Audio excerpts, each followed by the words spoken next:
Are you curious about how to follow the topics someone else follows on Twitter using your PC? Well, you're in the right place. Let's dive into the simple steps to achieve this. First, open Twitter and navigate to the profile of the person whose topics you're interested in following. This can be a friend, a celebrity, or anyone whose topics intrigue you. Once you're on their profile page, look for the More icon located at the top of the page. Click or tap on it to reveal additional options. From the drop-down menu that appears, select View Topics.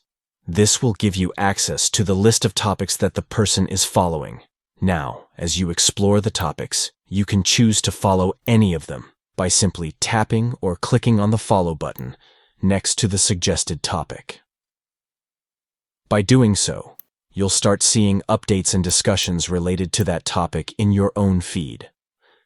By following these steps, you can easily stay in the loop with the topics that interest others and broaden your Twitter experience. Start following the topics that spark your curiosity today and engage with a diverse range of discussions on Twitter.